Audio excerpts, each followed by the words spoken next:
Tutorial, I'll guide you through how to clean a dataset before you input it in Stata. Stata is a very versatile program that can very easily read with many different types of data. But the way that you import it is very important if you'd like to understand how to actually and easily adopt these datasets to something that is useful. So today, I'll give you many time series information. And say that we'd like to get the household debt to GDP ratio in the US. We just search the database, and there we get the time series that we need. Now this time series, household debt to GDP for the US, we can open up, and here we can see that it ranges from 2005 to 2020. And we can subsequently download the data and give it me in an Excel format. Stata also accepts CSV, it's just slightly more annoying to save. So for now, I just open it up as an Excel file.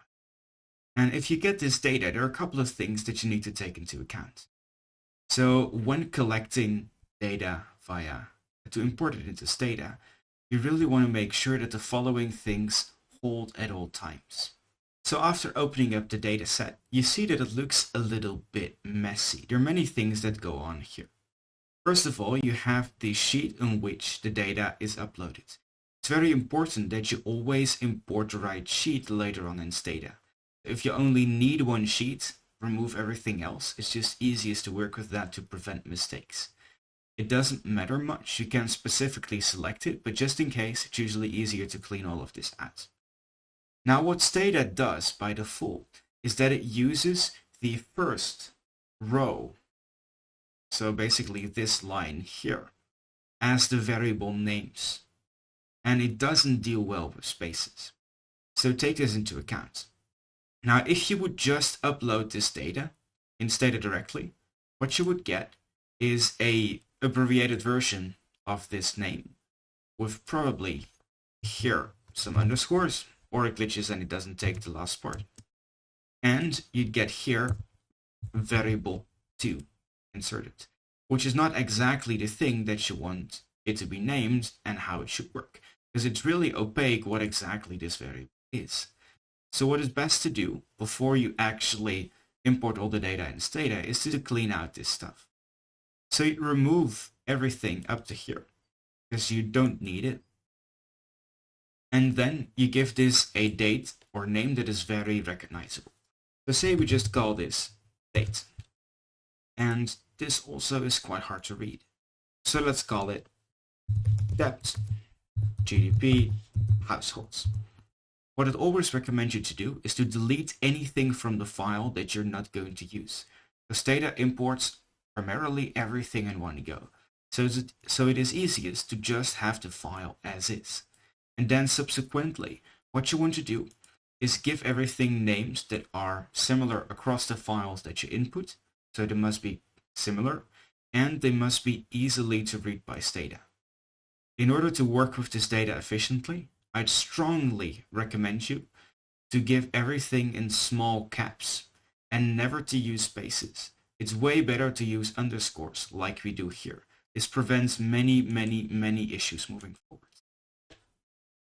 So thank you all for listening to this first tutorial on how to clean your data before putting everything in Stata. In the next tutorial, we'll actually go through how to import these files. Thank you for listening.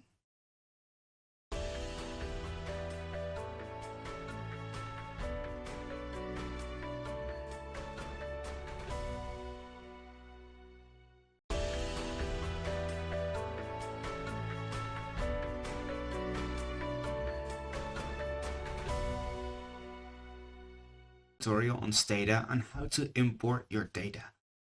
Usually, you'll probably be working with either larger data sets or data sets that can be put into Excel or CSV. Now, there are a couple of ways how you can import this data in Stata. Stata has many different types of data sets that you can input. For the sake of ease, I'll show you how to import data from Excel. As you remember from our last tutorial, we here have information on the date variable and the debt to GDP for different households in the US as a ratio of household debt to GDP in percentage points. And what I'd always recommend you to do is to save all of your files in a specific order. So you would basically save the file where you would like to use it.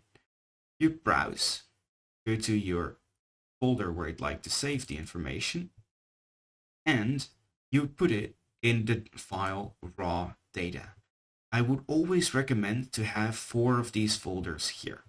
One for your data, one for your data files, that are files with the Stata decoding after you've cleaned them.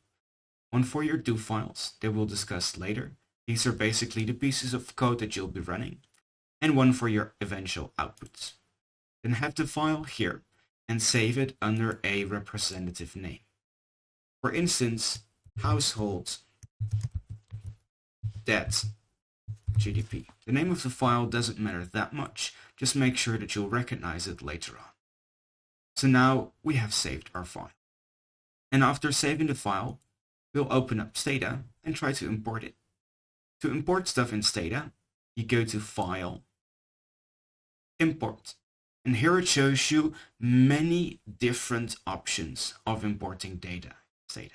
You can import Excel, CSV, SPSS, SAS, multiple text files, and other types of information, even directly from the thread. And you can also import Windows databases and other types of things here. But you'll probably most likely be using CSV or Excel, and they're relatively similar. So say that we're going to use Excel. We get the following thing. There are a couple of things here to take away. The first one is if you'd like to find a file that you'd like to import, you can click the Browse button. With this Browse button, you can move over to your location of the file, and there you'll find in the raw data item, file that we just uploaded. Then we click on Open, here below, and it says it's already being in use. So whenever you're using a file and you want to save it and use it, close it down first, and only then it's able to open. So if you get this error, that is what it explains. Then you open up the file and you see the following things. First of all, you see the worksheet. It can be the case that you have multiple sheets in your Excel file. Here you can select the one that you actually need. Subsequently, you can select the range of cells for which you'd like to import the data. Here you see the dimensions of the cell. We have 3 columns and 72 rows. In this case, the C column doesn't contain anything, so we'd like to remove that column, not to import it. So what we're going to do, we're going to say B. There. So we click this item, and there we say column A, 1, 2, column B, 72. And now we've removed the column that we do not want to have. Subsequently, you see that the name of the variable here is capital A and capital B, not the actual name of the variable that we have in the first row. In order to do so, we need to click Import First Row as Variable Names. If you'd like, you can also import all data as strings, but this is not often that useful. I'll discuss what exactly a string is and how you can use that later on in our series. So once you've selected everything that you'd like to do, you press OK, and Stata immediately imports the data. So now I've given you an overview on how to load your data in Stata successfully. In the next couple of videos, I'll show you how to clean the variable names, what each variable type is, and how you can do basic manipulations based on these variables. Thank you so much for listening.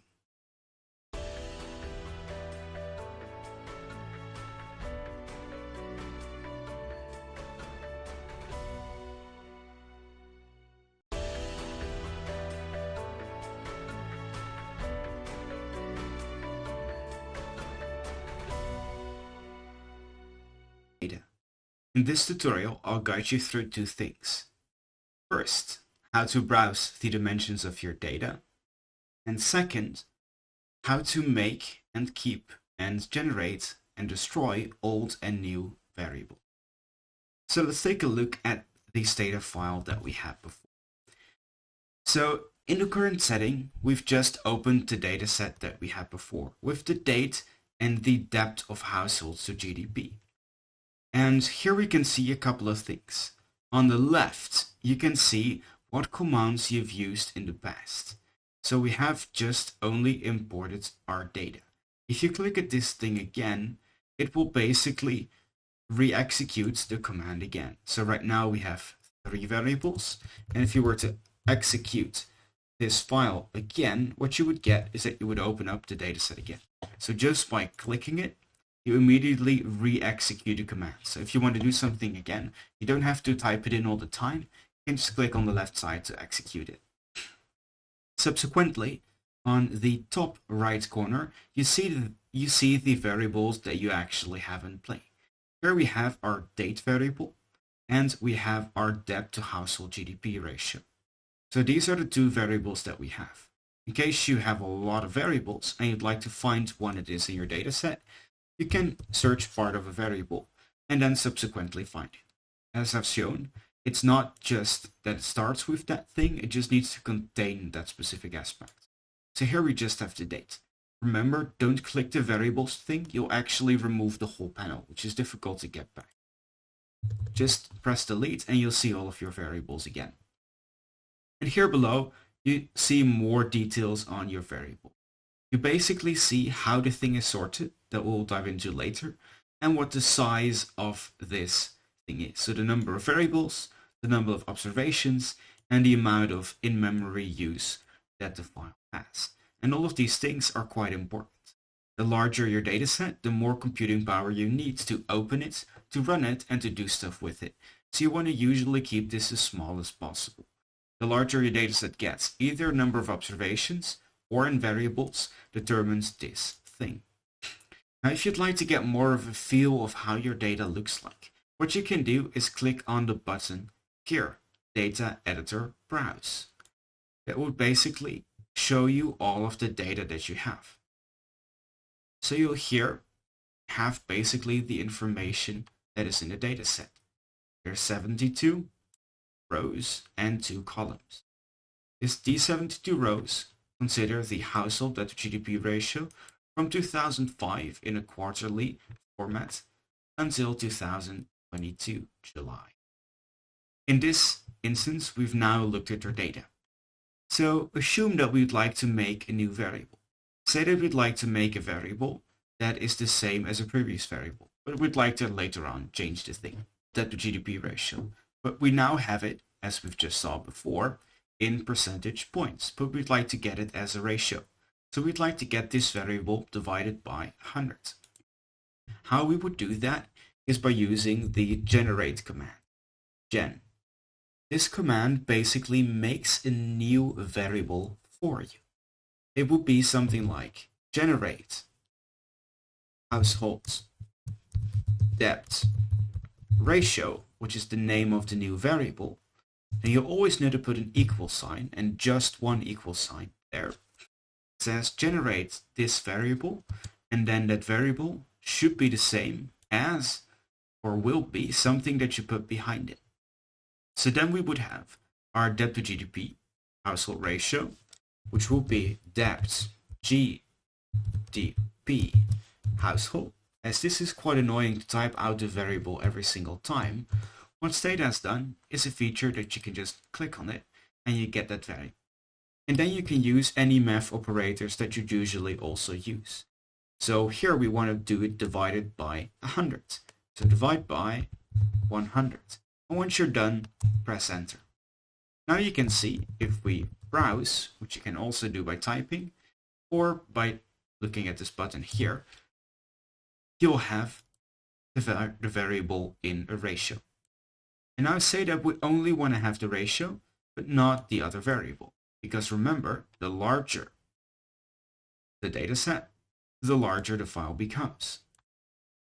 First, now it is 994 bytes. And if we'd like to get it smaller, we can drop one of our variables. That basically means you remove it from your dataset. Now we have 3 variables with almost 1,000 in size. And then we remove our previous item. And we see that the file is suddenly a lot smaller. We go again to the Browse menu, we see that the variable has been deleted. This is how you can make and generate new variables. Now you can also do this using if statements. And this is really, really, really powerful. So say that you want to make a new variable that is the same as the old variable, but only under a certain condition. Then you can do something like this. Generate new variable is the same as old variable if, and then a command comes in. So you would have to use some sort of command before that, and that will only execute if the statement that follows after that holds true. So what you could do is say, I will only want to have that variable if the household debt to GDP ratio is larger than 1. And what you now see is that it has generated a new variable, but it also shows you missing values generated, which means that these values are not there. If you go back to the previous file, you see that there's a whole bunch of nothing, and then it only shows you the values that are in a specific value. So you can make very selective variables this way. And these if statements you can use for almost anything. And we'll use them later on throughout our tutorials. But just note that they're incredibly powerful and incredibly useful. Thank you so much for listening, and this was the end of this tutorial.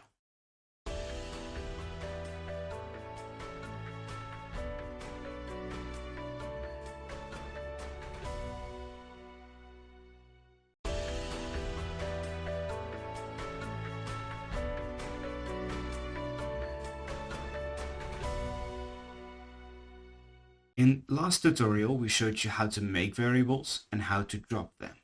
In this tutorial, I'll go through how to accurately name variables in Stata that will save you a lot of grief later. So if you move to your Stata panel in the dataset that we have before, you have here the following variable: date, household debt to GDP ratio, and the new variable that we made before. But this name is very confusing. If half a year from now you're going to open up this data set, you will probably not know what exactly the variable was meant to do. So what we're going to do is basically give the variable a new name. Now, as you've shown here before, one way to do that is to say generate household debt ratio, and then you give it a specific name behind that. Call it higher than. So here you have generated the new variable with a new name. This would mean that every time you want to have a new variable, you need to make a new one, and then again, like we just had before, drop the old one, which is rather time consuming.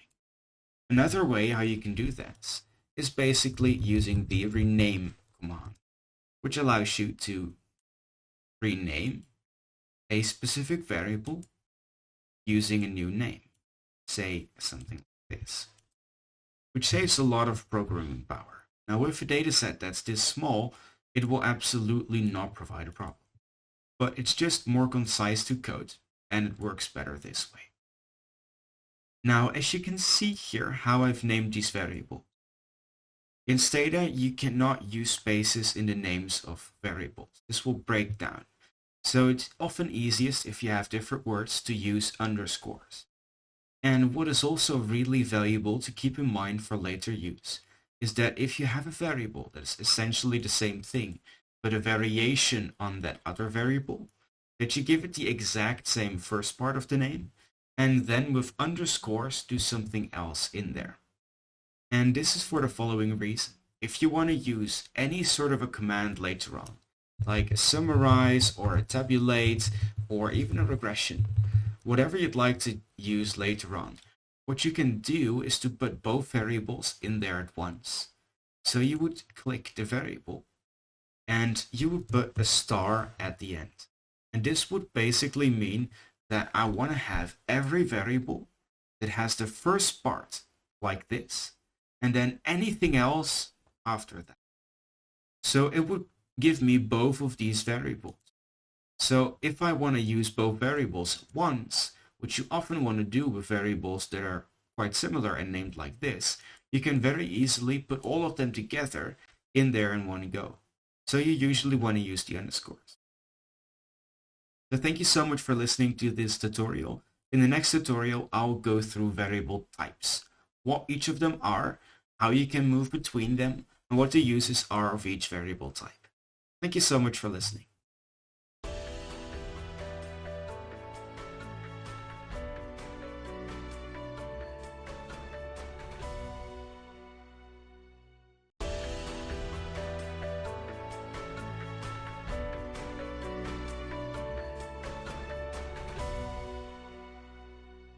In today's tutorial, I'll guide you through how to work with variable types. Now, variable types are specific aspects of a variable in Stata. And there are 4 main types in Stata. You have the bytes or integers that are whole numbers. 1, 2, 3, 4, or -7. Then you have the floats, which are basically, or doubles, which are basically variables that contain numbers that are not integers, like 4.72 minus 3.25. Then you have variables that are strings, that are combinations of both letters and numbers put together in any sort of way. They can have spaces, they can have a lot of usual characters. These variables are defined as strings. And then you last have date variables that collect a timestamp with specific properties. Now let us switch back to our Stata overview. So if we have our Stata menu over here, and we go to the Browse option, we see the current nature of our variables. Now, we had previously a date variable, which I also call the date variable. But if you look here down in the variable part, you see that the thing actually is in format of date. Then I made a row number, which is basically the number of the row in which the object is in. And it has the possibility of byte, which means that it is an integer. Then we have the float and the double variables, which are both indicators of whether this specific item is a number but not an integer. And we see here all of these variable types.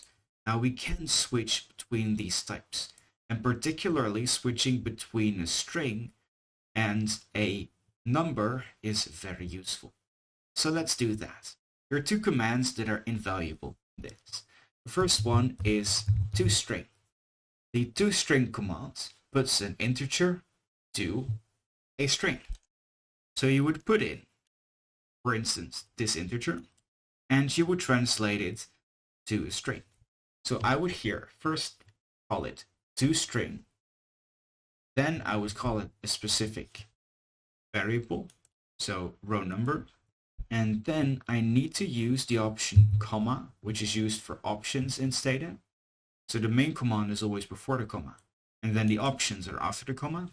And then I need to either generate a new variable, or I can replace this variable with the string. In our case, I'd like to generate a new variable. So you would make a new variable like this. Row number temporary, or a string. And now, as you see, it has generated a new variable type. If we go back to our browse option, we see that it is identical to the previous one, but it now says that it is a string. And most importantly, the color is red. Strings will always have a red color in Stata. And this is really important because you cannot do every operation on a string. If you like to calculate something in any type, you need to have an integer or a double for that. You need to have a number to calculate. If you give you 2 words, you cannot calculate. But if you give you 2 numbers, you can calculate. And of course, a number can also be a word in disguise. So these things are actually numbers, but they're given here as if they're strings or words. So you can also put them back into a number format. And that you do with the tstring command. which works similar as before. So now we want to destring our string. And I'd like to generate a variable that is called like this, int again. So this thing basically puts our string variable back into an integer. And by pressing again the button, you have the integer format. So here we have our first variable, the string, and then again back to integer. Now there are a couple of interesting things you can do with this. So in addition to usual things like summary statistics and other variables I'll talk to you about later, there are a couple of interesting things you can do with a date variable. They have specific properties that are really powerful. So if you don't just want to have the date variable as is, which has a day, a month, and a year, you can split them if you'd like, which you can do like that. Generate year is year of a date variable. And then you basically generate a year. Then you can say generate month is month of the date variable, and generate day is day of the date variable. Now we go back. We see that we have very clearly the month, year, and date in which this observation occurred. So we can in theory destroy this variable and use these variables as we see fit. You can also, later on I'll explain how to, sort this variable very easily, and this stuff is slightly more difficult. So you may want to use this variable as opposed to these ones, but this is the power of a date variable. So you can very easily put them together like that. Well, thank you so much for listening through another tutorial on how to move and change variable types. I look forward to hearing you in our next tutorial.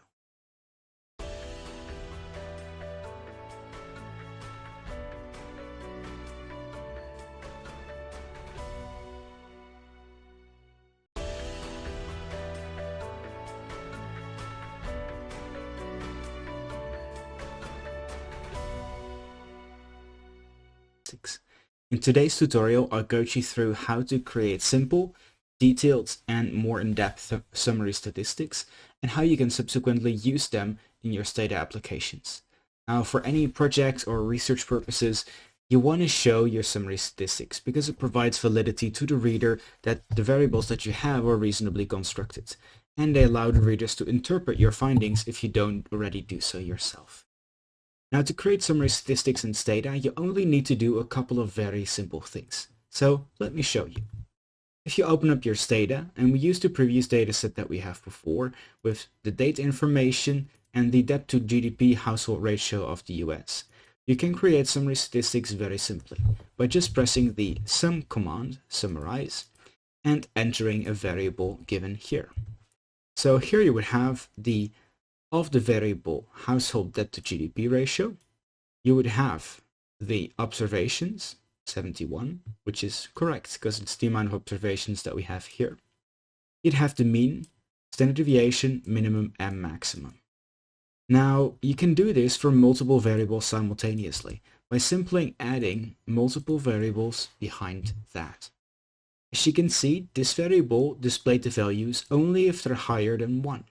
So it shows a higher mean, which is correct, and only 2 observations, because it doesn't occur that frequently.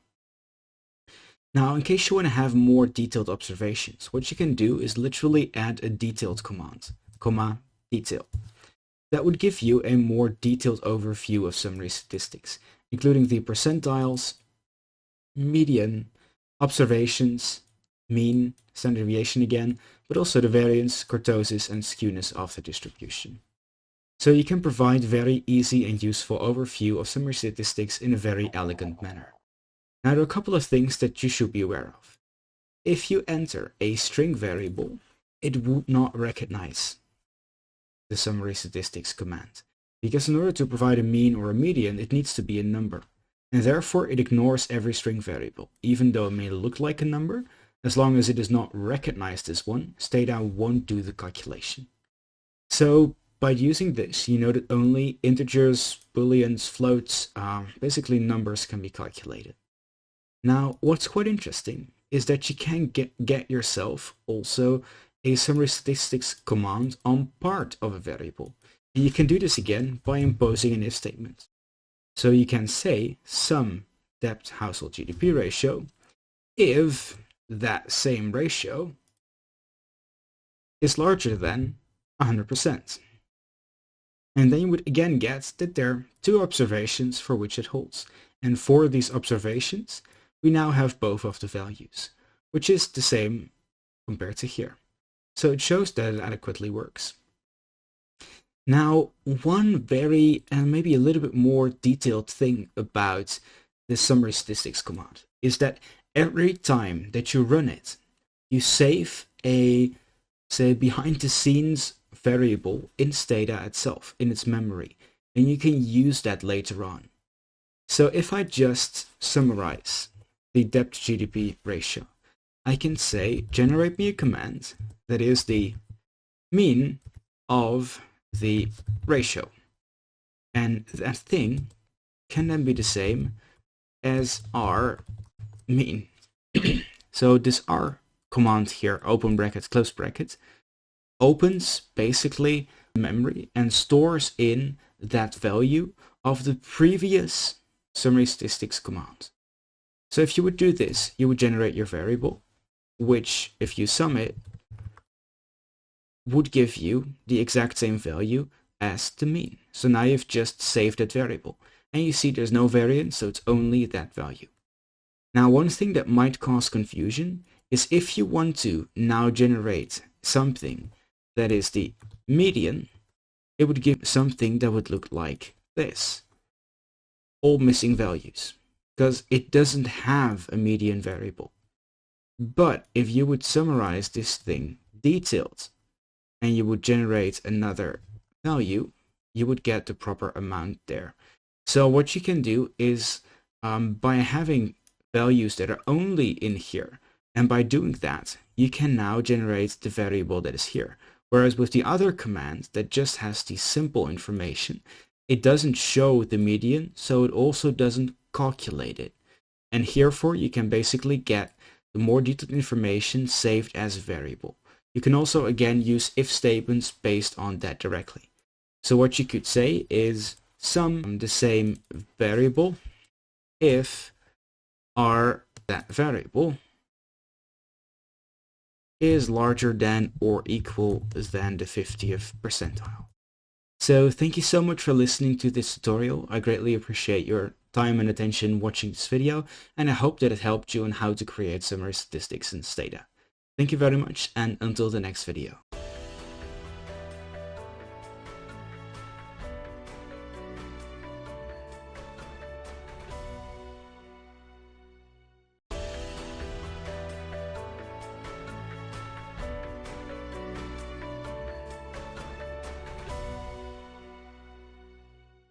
Whether you're working on research or making a project for university or for a firm, you probably want to output part of your findings. And summary statistics are so fundamental in providing information on your sample and how it works, you'll probably have to go through this quite often.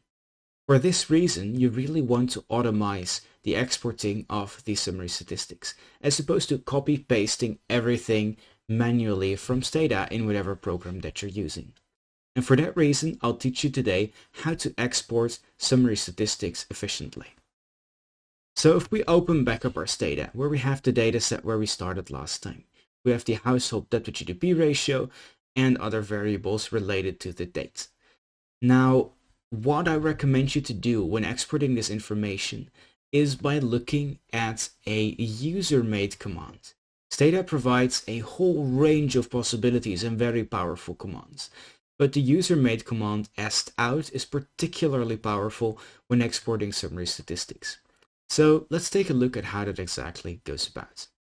In order to use a user-based command, you'd have to install that command first, because it's not in Stata by default. There are two ways how to do that. The first one is download the code and import it manually using edo files. This is slightly more complicated, But if you have access to internet, there's an easier way out. All you have to do is type the following: ssc install, which means open up the online dataset where all of the packages are listed and install a file. Then you install the file stout, which is the file that you actually want to install. And in my case, I put a replace behind it because I already have it, and I want it to update what I already have and then replace the old version. So now my computer will search the internet for this file and install it accordingly. And then I'll get a message that it has already been installed and that it's now been replaced. So now we have the user-based command. Then the next thing you want to do consists of two steps. First, you want to estimate using the estpost command the actual information that you're going to need. So you would use estpost summarize and then the variable that you want to have. Say I want to have these three variables. Then we get a slightly different version of the previous summary statistics command with the following information. Again, the number of observations, the mean, variance, standard deviation, minimum, maximum, and the combined value of all of these items by variable that you use. So this basically stores them in the stout command. And then if you want to use this subsequently, you would use the sttab command. As this one is a little bit more complicated, I'll go over it in detail. So stout for generating and storing information, sttab for exporting it to whatever you'd like.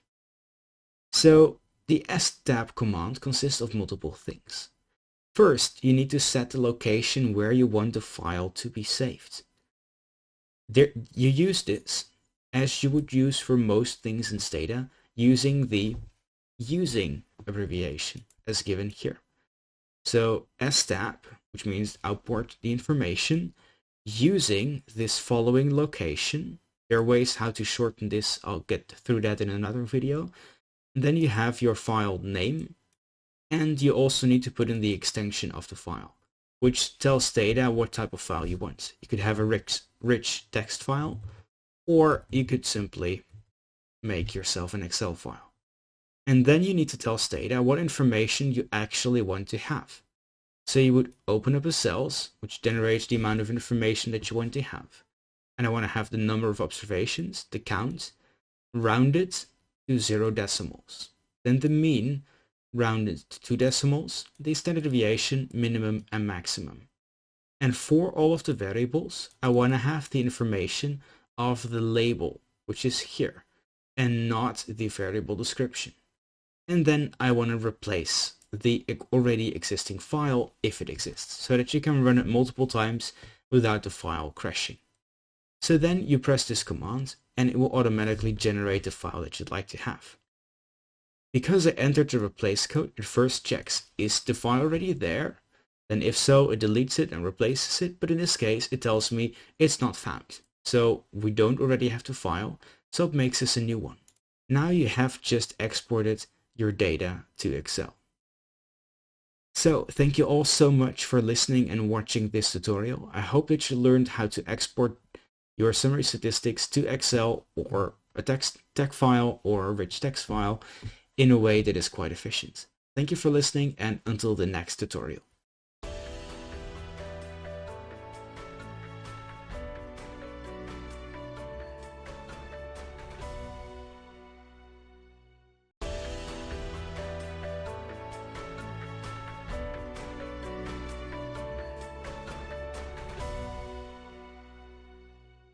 Hi, and welcome to this Stata tutorial on how to use tabulate. And today I'll guide you through 3 things. First, how to create one-way tabulates. 2, how to create two-way tabulates. And 3, how to do more complex things with your tabulate results, including making new variables, providing summary statistics, and generating your results to Excel. So, if you want to have a basic overview on how to use tabulate, let us move back to our slide where we go into the auto file. So what we can do here is just basically type tab, abbreviated for tabulate, and press a variable, say the trunk space of a car. Now here you'll see that the trunk space of a car is 5 feet, 6, 7, 10, 18, 23. You see basically all the variables that are over here, all the observations in the variable trunk space that you have. And then for all of these variables, it counts the number of occurrences in the frequency. So 1, 3, 12, the percent of that occurrence relative to the total. 1 divided by 74 gives you this percentage, and the cumulative percentage over this aspect. But in some cases, you'd like to figure out maybe how groups are different. So what you could do is tabulate your trunk information on whether a car is foreign or not. And then what you see is that usually the foreign cars are relatively smaller. So this is a two-way tabulate, where you basically connect the trunk information and split it by foreign. We'll only give you the total, and it will here give you information on the relative occurrences. As you can see, domestic cars, US cars, are usually bigger compared to foreign cars. Now, one other thing that you could do with this data is to press the tab 1 command and separately display both items, so foreign and trunk. This would give you both of them separately, as opposed to put together. You can do this for more than 2 variables. So it's quite a powerful tool. Now, another thing that you can do is tabulate foreign, or we could say trunk, and then we can summarize the weight of the car. And there you get, by the trunk space, the mean, standard deviation, and frequency of car weights. So you can plot by one variable the summary statistics of another variable very efficiently. What would be easier to read if we would do this thing with foreign, that we only get 2 values, like here. Again, domestic cars are heavier than foreign cars by quite a substantial amount. So here are some applications of how to use this command. Now, one thing that I really like about the tabulate command is that you can very easily generate variables with it. You could use tabulate, then type in the variable that you like, and then generate a new variable, like this. Now you have a variable that is 0 or 1, it's already programmed, given the occurrence of the trunk size. So here you have an individual ID for a car with a trunk size of 7 square foot. So it's really nice and efficiently done, and it makes it for all of the variables that there is another variable. You see, there is no 19 because there is no 19, but there are only 18 observations. But you can see here, it's 23. So it skips over the ones that you don't have.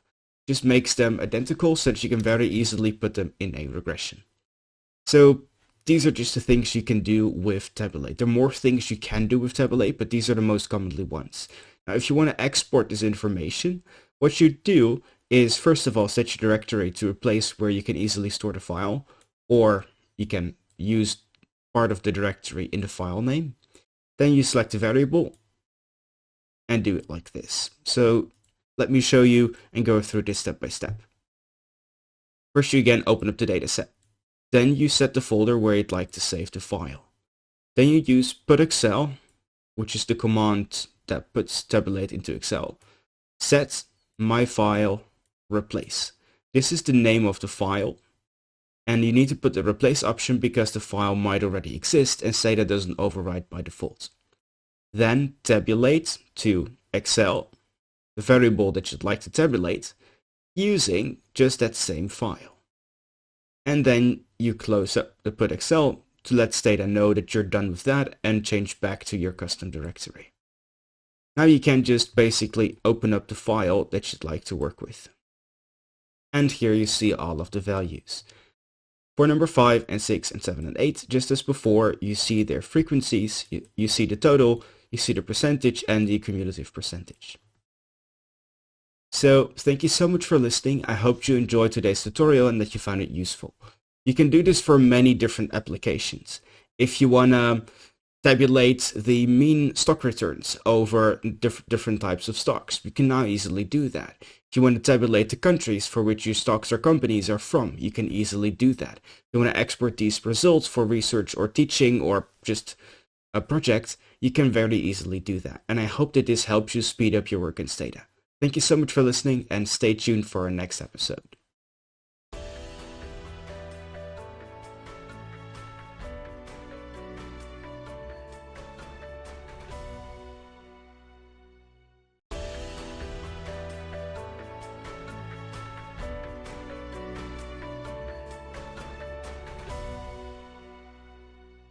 You through how to use the help function.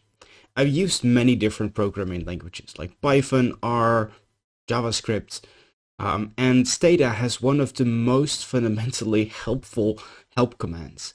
Usually, if you type it in on a programming language, you will get some unstructured command, or they differ because there are very many custom packages, but Stata is a paid piece of software, and is therefore majorly made by the same company, which standardizes everything and makes it very easy to understand or read. So let's take a look at how to use the help command in Stata.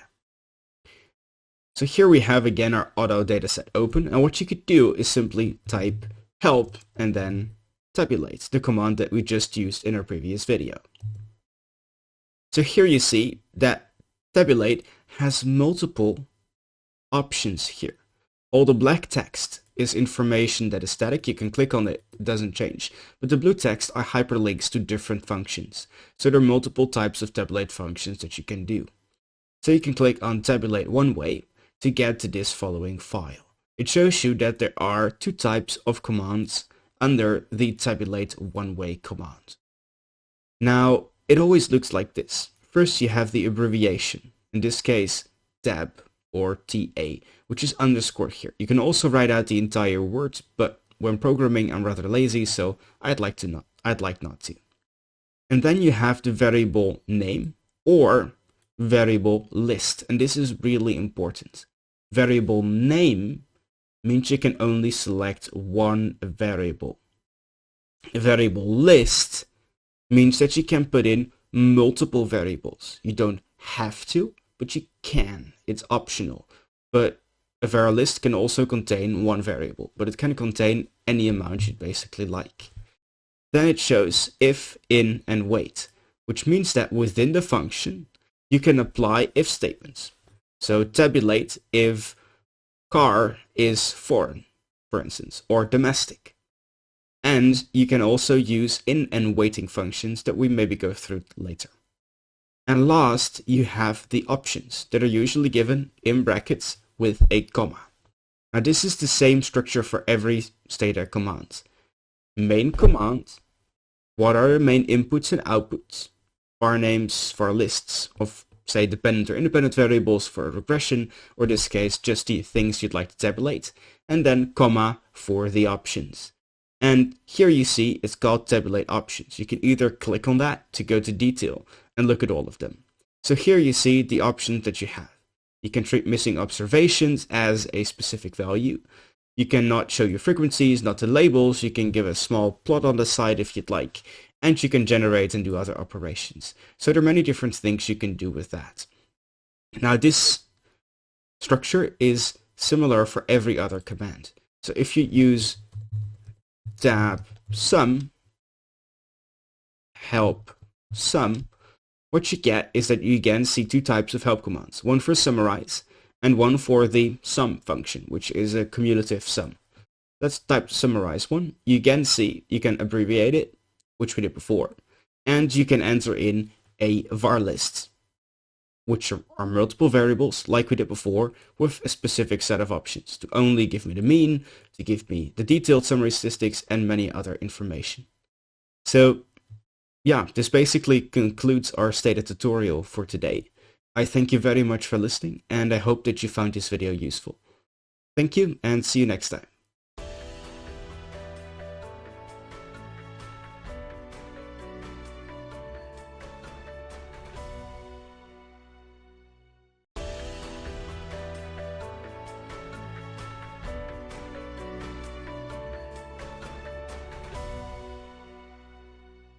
In today's tutorial, I'll guide you through how to make, use, and work with do files.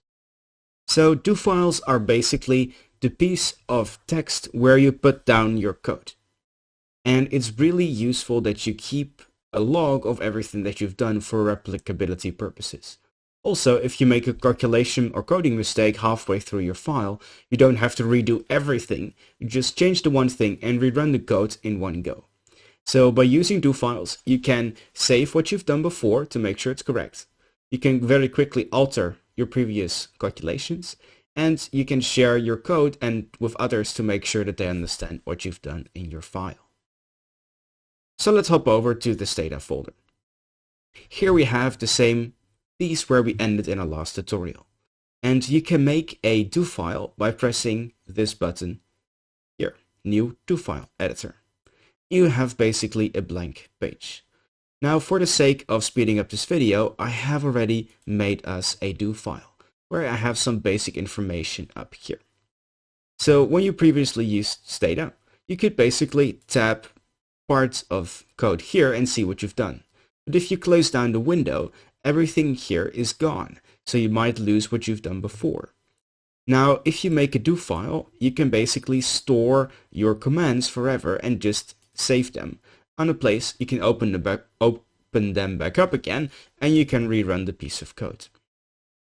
Now, a couple of things I'd always recommend you to do, and the first one is to make an init part of the do file, where you basically specify all of the commands you're going to use later on and set specific things, like the font type for a graph. You install outrec2 if you want to save regressions, and you make sure that you have enough variable size on the file. And most importantly, you set a custom directive. This place allows you to set the location of the file manually. So if you want to have all of your files in one folder, you could basically select that folder and work from there. Now, what I'd like you to do is whenever you make a Stata of any sort, what you should do is the following. You should have always 4 folders. One of them is for all of your do files. Here's the one that I've just made, but you should have multiple do files. Each do file does one thing, and only one thing, nothing else. With one, you open up and import the data. With the other, you clean the data. And with the third one, you execute your regressions that you'd like to do. But one file for each regression. And you should not make new variables to execute your regressions in your regression file. You should do that in your generation file. Then you can very cleanly separate what you're doing, and if you need to change it 2 years later, you still can, because you know this file as this function, so what I'd like to change must be here. Then if you make a mistake in coding, you can change it in that one file, and then rerun everything else to make it work like that. You can also make a master do file that runs all of your other do files sequentially, so you don't have to individually open them, run them, etc., etc. Then have a raw data folder. Here's the place where you basically throw down your Excel, CSV, or other input data from Stata. So you put it in here, then you import it, then you're going to do something with it, and then whatever you have left, if you'd like to save it, put it in a data file. And these you put over here. So the data files go in the data file folder. So you can see here's some information on trunks, which we don't need, should not be in the data file folder. And last, you have your outputs, a place where you save up all of your results that you'd like to have. So you put these results of the calculation into your outputs file. So everything is structured and clean. And what you can do if you want to output something is just change your custom directory and then change it back. What you can also do is use your custom directory very efficiently. So say you want to open up a specific file, what you can do is just basically use, and then you have the variable name, file name. Say you want to use something in your data folder, data files, and then I want to use dataset 1, for instance. And you need to put the extension there at the end. And then you clear because you want to remove everything else that's still open. What you could also do is make the file using the custom directory. So you'd have to go back one folder, which you do like that, which means go back. You go from the do files to the video1 file. Then in the video1 file, you open up the datasets file and open up set1. And this allows you to basically export this whole do file to another computer if you'd like to change the location. And all you'd have to change is change the custom directory here. So then you can change all of your files and their locations simultaneously, which is very powerful. So, thank you so much for listening. I hope you found this useful and you now know how to use custom directories and do files. This will allow you to save your work, share it with others, and quickly fix mistakes in coding that you've made before. Thank you for listening, and until the next tutorial.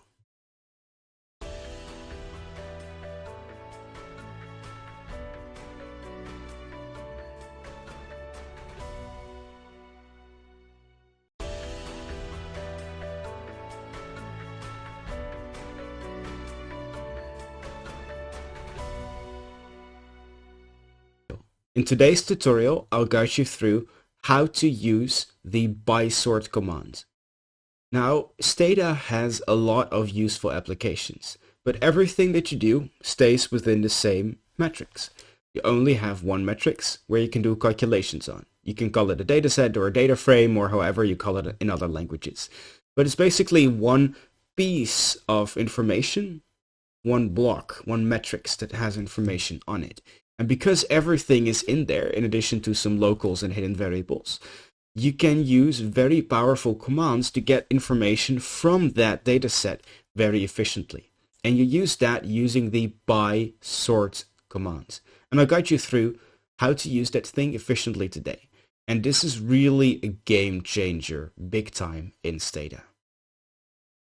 So when we open up our previous data set of the auto file, what you can do is create summary statistics. Say I want to create a summary statistics of the weight of the car. Right, you have some basic summary statistics. And now I'd like to get the summary statistics of the weight of the car by the trunk space of the car. So then what I'd have to do is I'd have to open up the data set. I look at the weight of the car, then I look at the trunk of the car. Okay, well, there's a trunk 11, 12, 16. I can't remember the other two. So sum weight if trunk is which means is equal to, is it equal to, question mark, 10. And then you get that variable. Then you need to do it again for number 12. And then again for another number, which is really time consuming. But there is a way how you can do this very efficiently using Stata. And that is by using the by sort command. What you could simply do is by sort trunk, and again this is an abbreviation, but I always like to use them. I want to sum the weight of the car. And then you get all of the summary statistics in one go of this variable. And it's really powerful. So as you can see, by trunk is 5, you get this one, trunk is 6, you get that weight. And as we had before, you get the same results. So it's really a powerful tool. And this doesn't just work by weight. It works with many different operators. So if you want to by sort trunk, or let's do foreign. By sort foreign generates the maximum of a variable, then you can simply get the maximum of the trunk size. And then we now sum this maximum variable, which is, by the way, a very poor name. You see, it's either one of two values. And if we now by sum it with foreign, we can split up this variable. And we see that now we have exactly two variables that are exactly the same across all of these items. So you can also use it with generate commands. You can use it with many other different things. You can use it with regressions. By sort, again foreign because it's an easy division. Regress, trunk on weight. And then you get two different regressions. So it's really efficient here for domestic and here for foreign cars.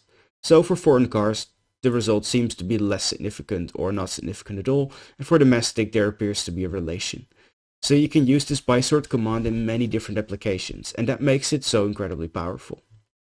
So thank you so much for listening to today's tutorial. I hope that you found it interesting and that you're now going to use the by sort commands. The by sort command is something that's so powerful and fundamentally changes how you use data that it's something that you really want to adopt as early on as possible, because it allows you to go through all observations of a specific variable very easily. And if you change your data, if you make it larger or you append other things to it or you just remove some stuff, the by sort command allows you to go through all of the observations independent of what's actually in there. So if you remove, say, one of the firms from your data set, you can still do the analysis. You don't have to specify every firm, you just say by sort firms, and then you go. So it makes it generalizable, the piece of code, which is very powerful. Thank you so much for listening, and until the next data tutorial.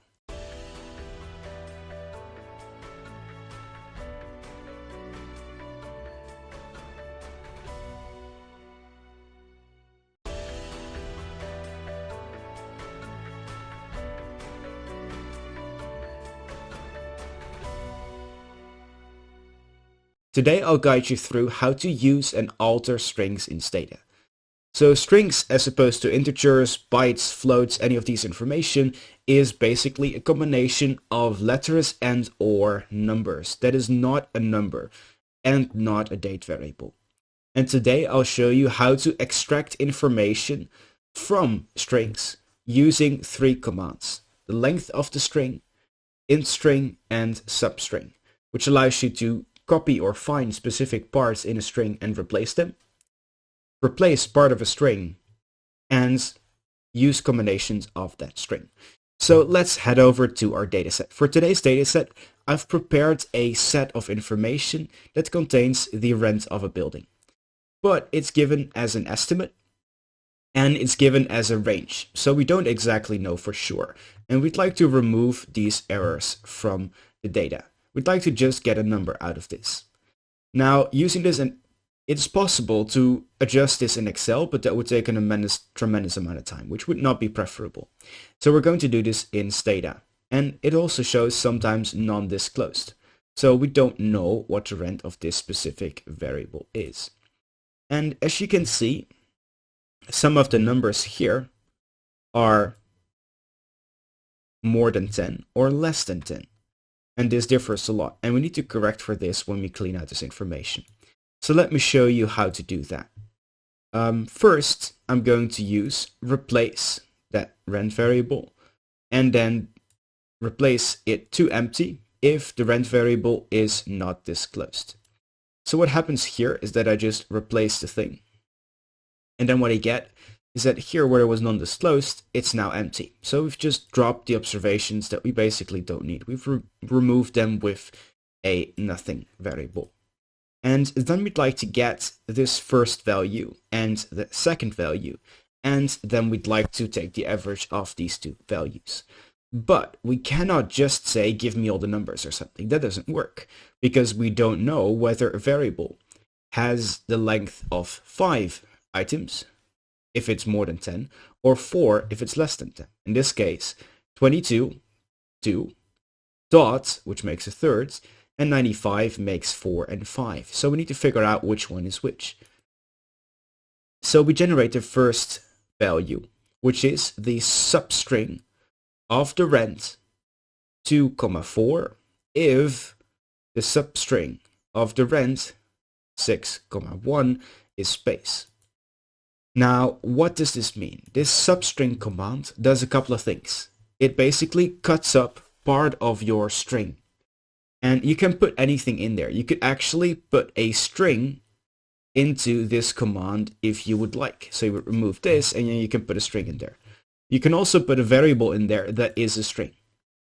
And then it says, give me from the second position the next, and including that one, 4 items. So it basically tells you, if we go back to our file, drop the $sign and give me the first 4 values. And let's take a look at a case where there's only less than 10 in there. There was one at least. Yes. So 4.74 space dash. Now let's look at what the code does. Take from space 2 the subsequent 4 if at number 6, the only variable, it is a space. So if we do that and we go back to the value, we see that we here have 4.7. So it works. It got us the 4, this first variable. But if we go further below, here it didn't work because the condition here is a space only at the 7th place, not at the 6th. There's a 5 there. So we need to replace that variable to basically do the same thing. And after we do so, we now get also that value. And then given the length of that one and the previous one, you can calculate basically everything else.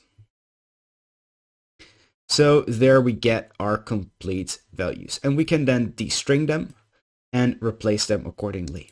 So here we would just replace the things, destring them, and then replace them.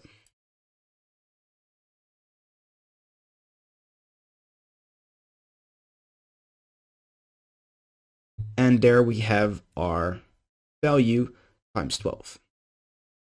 So the average of that one times that one is the same as the yearly rent on the property. So this is one way how you could use some string calculations. Now this basically uses the substring command and the length of the string command. There are also other things that you can do.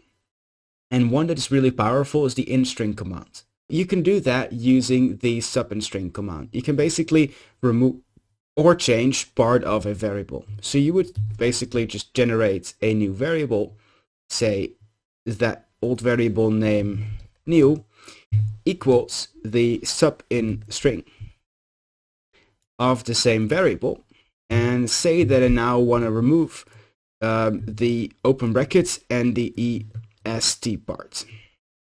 And then I'm going to replace it with something new. And then I do this for every observation in the thing. So what you then get is you get a variable that looks like this.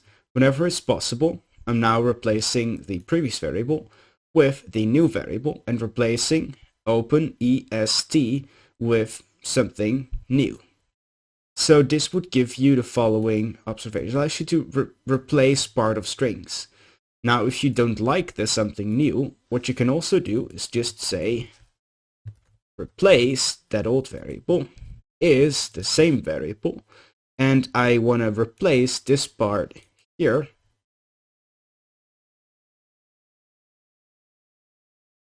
with nothing. And then you effectively remove this part from the string altogether. So if you have stuff that's like a limited behind a company name and you want to get rid of it, or a NV for Dutch firms, or whatever other part of the string that you don't like, you can easily remove it in this way. So it's a really powerful tool in order to change part of strings. You can also just remove any $sign from there. Now the command works as follows. You use the command, you put in the string that you'd like to change, which can be a string or a variable. Then you select a piece of code that you'd like to change from the string to the thing that you'd like to change it to, and then the number of times that you want it to change. So at most once, twice, or a dot, it just changes everything that it finds that has that specific value. You can also just do this to replace stuff like spaces or something like that. So if you now replace the thing again, you've removed all of the spaces from the file. And you can put it to lower or upper caps all at the same time using similar tricks related to these strings. So thank you so much for listening. I hope this was insightful and you're now able to work with strings. So you can put a string, take out the parts you don't want to have, then destring them, put them into an integer, and then subsequently use them to calculate. I hope this was useful, and stay tuned for the next tutorial.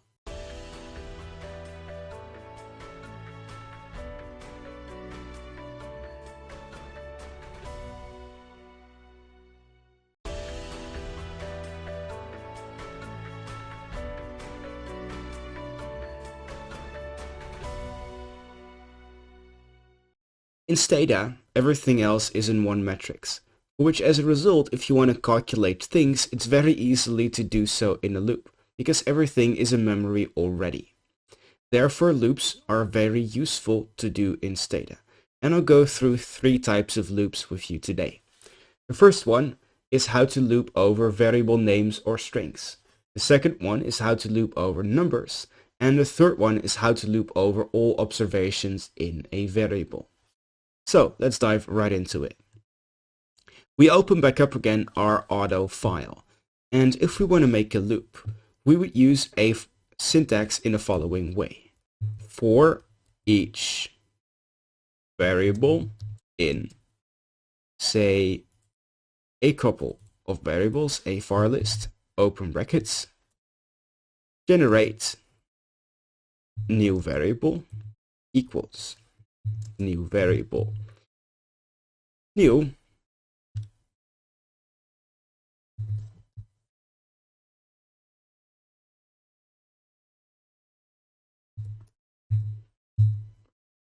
So what this command does, first of all, you start up the loop for a string or a variable, which you do with the for each command. Then you specify a local variable that you'd like to use later on. In this case, for each var, which I'd like to use if I'm looping over variables, because it's very intuitive for me to understand that this is a variable I'm looping over. Then you use the in command to, let's say, to recognize you're importing a variable list, and then you can put any number of variables here. You open up the curly brackets and press enter. Now anything between this first curly bracket and the next curly bracket is seen as part of the loop. So it doesn't need to be one line as is here. You can also have 20 different lines there, or 100, it doesn't matter. As long as you close up the loop at the end, otherwise Stata gives you an error. So at the second line, I say generate a new variable, which I denote with the dot var dot thing. If I would change this into name, I would here have the 2 dots and name in the middle. And you can use this as many times as you'd like, but only within the loop. Outside of the loop, the variable doesn't exist anymore, because it makes a local and it destroys that one later on. So I generate a new variable that is equal to the previous variable divided by 100, and then I use the curly brackets to close up the loop. So if we now give us the summary statistics of these variables, you'll find that they are 100 times lower than before.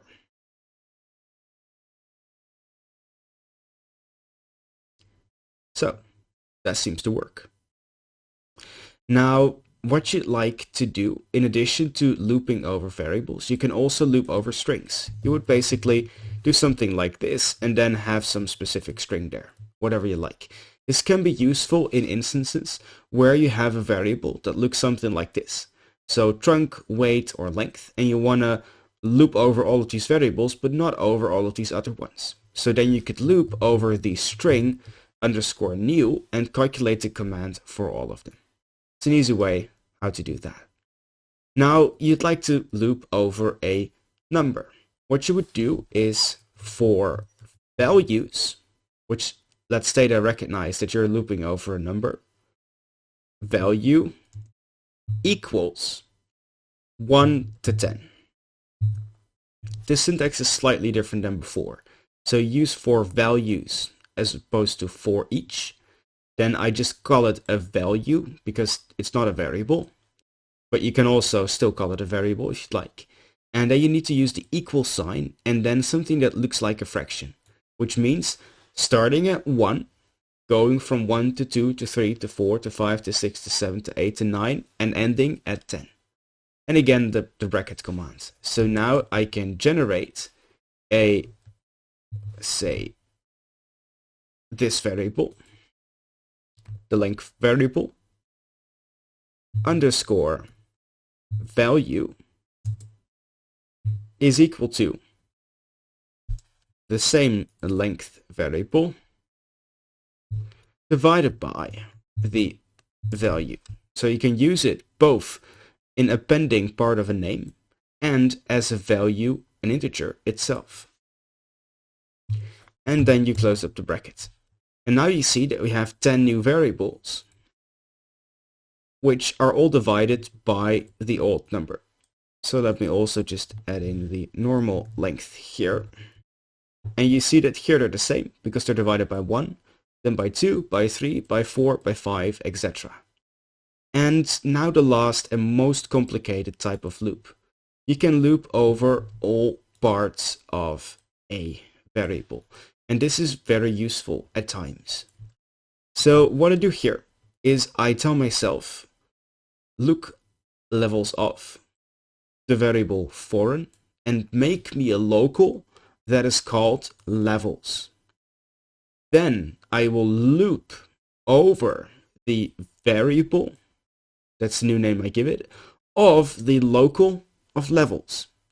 And then I have a command that I'd like to use, say summarize the trunk size. And I subsequently use this variable thing into my loop. So let's go one step back. Levels of gives you all the levels or types of observations in a variable, in this case foreign. Then I save that thing as a local under the name levels. Then I start a loop that uses the variable thing as before to be used here over the local, which is what we just made, that is called levels that we just named here. And then I do whatever I like, not using the local or levels, but using the var as a local. So it basically splits that thing apart and then uses it for each observation in there. So now we have the summary statistics for domestic and foreign cars, for which foreign cars have substantially smaller trucks. Thank you so much for listening to this tutorial. I hope it was insightful and that you learned how to use loops. Now, by myself, I always use loops for everything. If I need to repeat a command more than once, I already start using a loop. If I need to generate two variables in a similar way, I make a loop. If I need to adjust two variables in something or more, I make a loop. The reason why I loop everything that I possibly can is because if you want to change your code, all you need to do is simply add parts of a variable to the piece of code. So if you just want to have more than one variable to do this with, or more than one variable here, all that you'd have to do is use the previous piece of code and you just click in a couple of new variables. And then you can repeat everything else that you just did before. So it's very efficient to use these operations. You can very efficiently adjust your code by having loops because it's very transparent what they do and you don't need to copy paste stuff all the time, which is something you should prevent at all costs. Thank you so much for listening and until the next YouTube tutorial.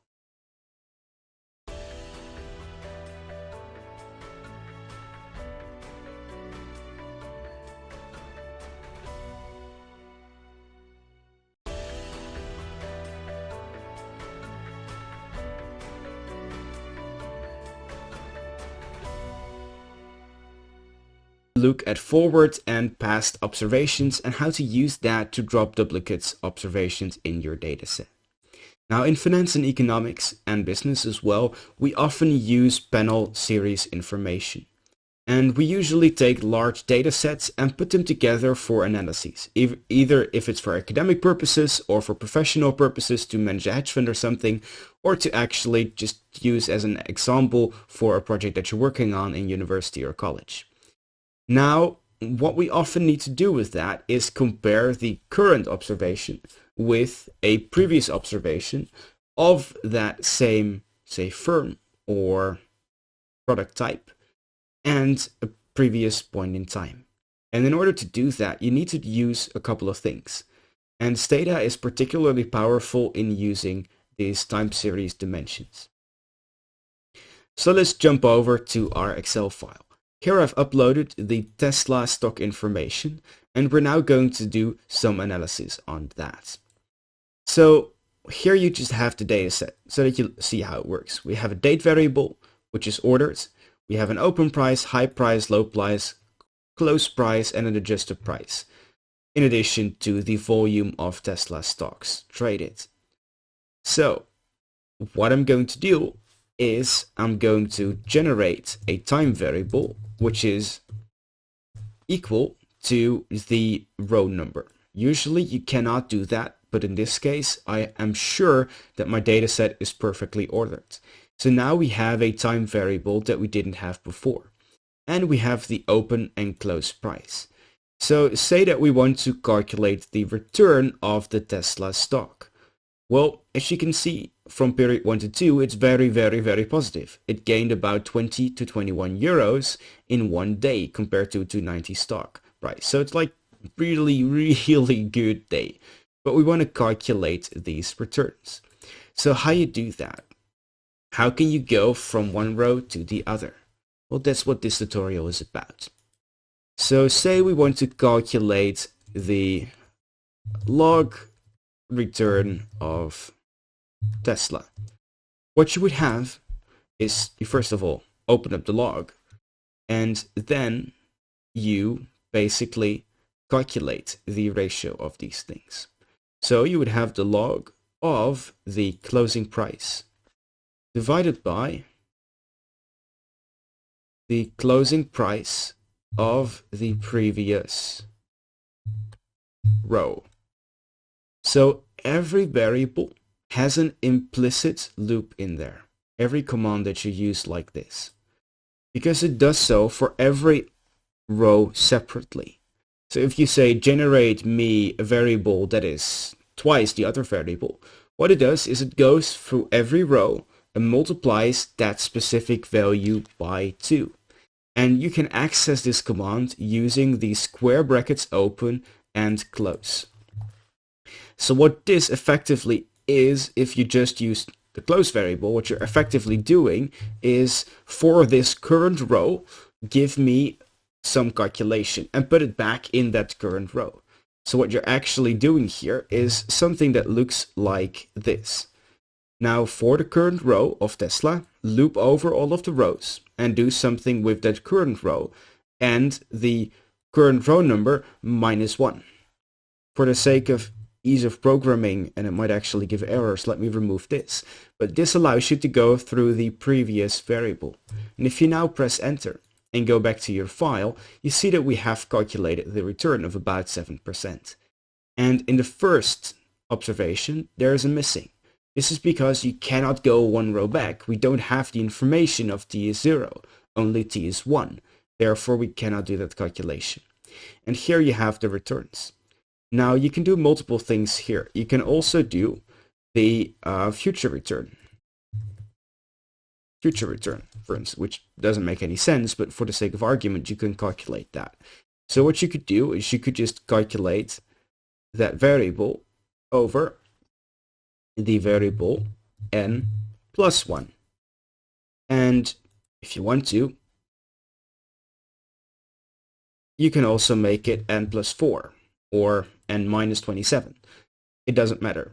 So here you still get the returns, but you see that they're different. They're not the same because they look at one larger step ahead. And in the end, here you cannot calculate it for 1 and here for 4 periods because you have looked at these information points. So this allows you to go back and forward across information. And this tool allows you also to very effectively drop observations. So say that we make the data set twice as large, just because we can. And we sort everything again on the period of time. Now you see that the data set is basically copied twice over. And you'd like to remove these duplicate observations in here. You can either use the predefined duplicate drop in Stata, which I think is a little bit scary and I don't completely trust the thing. But what you could also do is drop it manually. And you can use these underscore commands to do that. So drop if time is the same as time in the previous observation. And now we're back at the original data set. And you can use this for more than just one thing. You can do this for time ISIN and country or something like that. You can use it over many different dimensions, however you'd like. So you can concatenate this with other things. Like ISIN is ISIN n minus 1. You can use many different combinations here. You can also use this to generate variables. So generate me the return if the time period now is equal to the time period in the previous thing plus 1, for instance. Or if it is of the same firm. So you can calculate therefore stuff very efficiently using this way. Now, thank you so much for listening to this tutorial. I hope you found it insightful and that you'll now be able to go across rows in your Stata file. Thank you for listening and see you at the next one.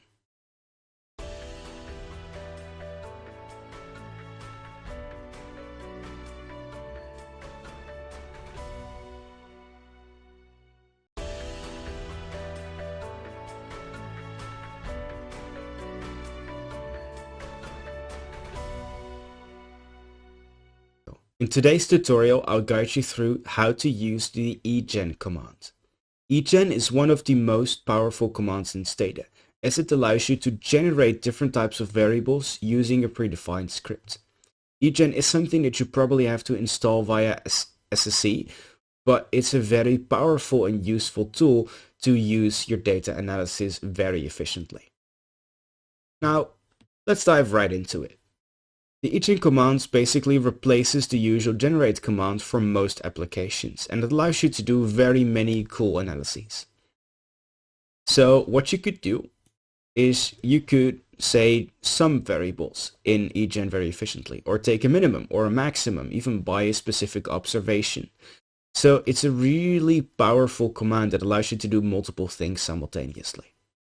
So what you would, for instance, could do is egen the maximum of all of the close prices is the maximum of close. Sum max close. And here you see that we have one variable that is always the same as the maximum of the closing price. And you could do the same thing with minimum. And you would find the same results again. Now another thing you could use with the egen command is calculate a mean or a sum, add up all variables. So egen sum close is sum close. Sum close. So here you would get basically the added up value of all of the closing prices.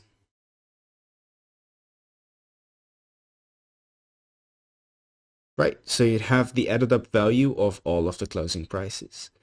Now, one of the really large benefits of using egen is that it works together with the by sort command. So if I say generate group T, which would be 1 if T is smaller than 100, and I replace group T if T is larger than or equal. So now I have the group T, which is just an identifier whether T is larger than something. And what I can do is use the by sort group T command, and then subsequently egen the max close T is the maximum of close. Now, if I look again at the dataset, I'll find that I have a different maximum of close than that I had before. So at the end of the dataset, it's only 309, as where the previous one it was 381. So I can do this by groups, say by stock, by firm, by any other thing that you'd like to do. So you can use this by sort command in combination with the close command. And if you have different groups, you can also do other egen commands. So by sort group T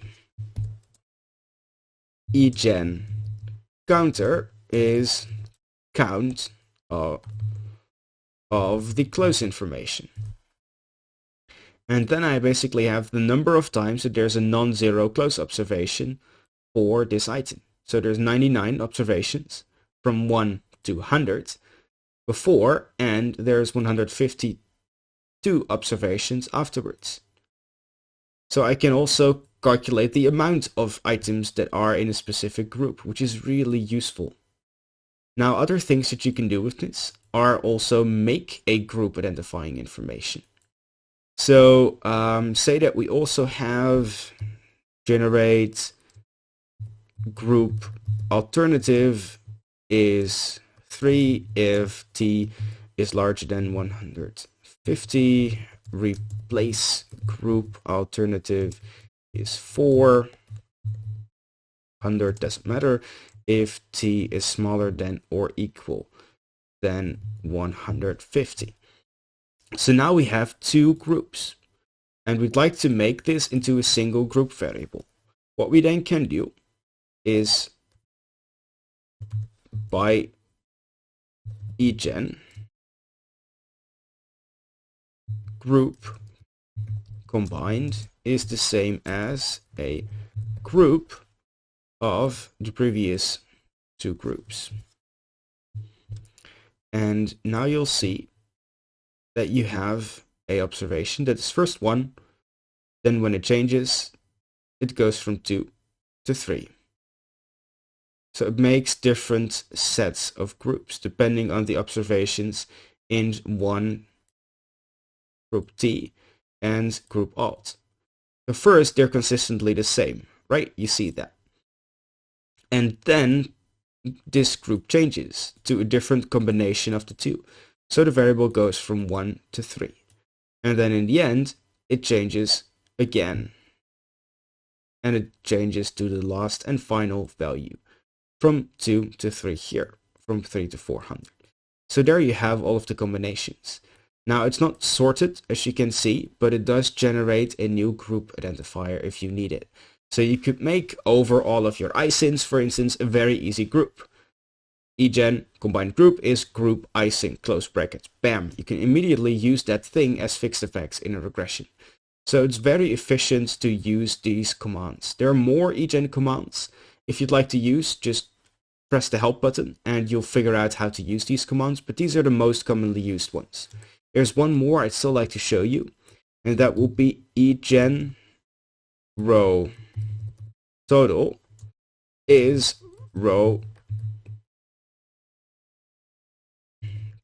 total, and then I select a whole bunch of variables. And what this does is it basically adds up all the values of all of these items in one go. So as opposed to saying generate me row total is that variable plus that variable plus that variable. You see how cumbersome this is? Plus that variable. I could also just do that in one very quick command without specifying and specifically adding up all of these variables. If you have a really big data set and you just like to add up everything, you can do that very efficiently by just selecting all of the variables that you'd like to have. So this was the end of this tutorial. Thank you so much for listening, and I hope that you'll find great joy in using the egen command. Thank you for listening, and see you at the next tutorial.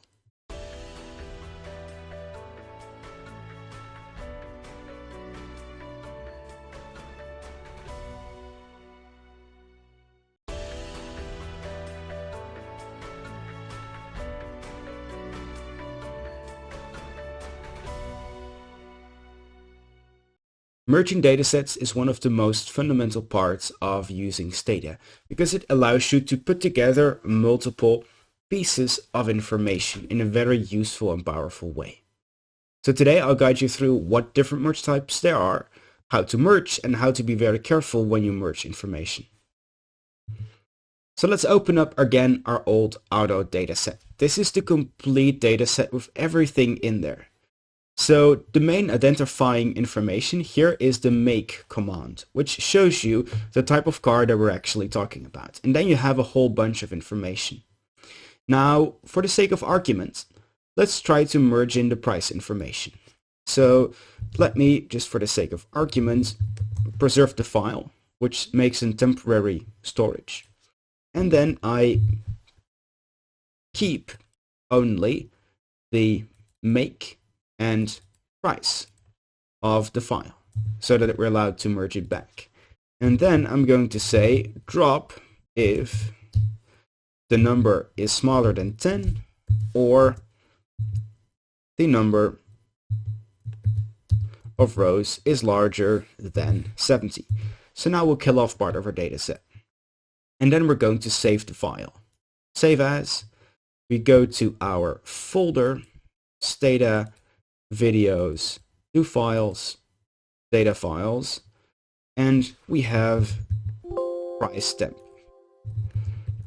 a temporary file for now. So we've saved up this file.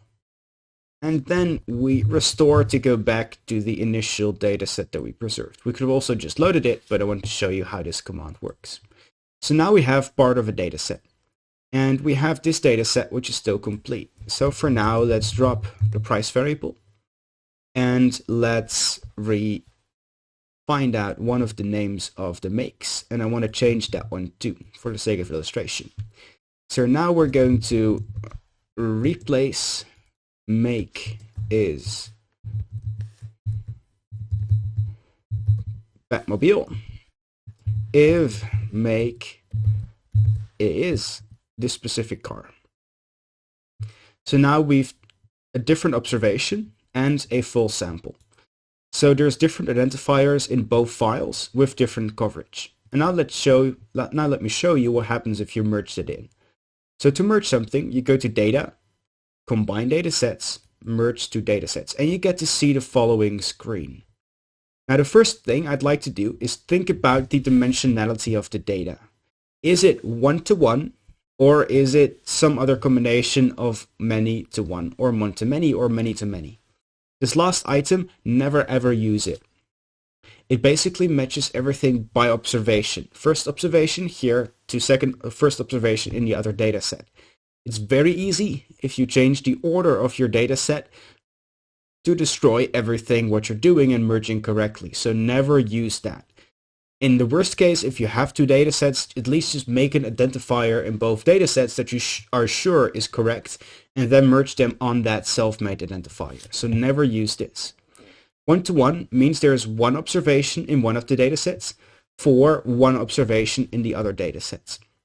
Many-to-many means that there are many observations in this data set that connect to many observations in the other data set. And these are combinations of the two in which there is one to many of them or many to one of them, depending on which side of the data that you look at. For now, we're going to work with a 1-to-1 data set.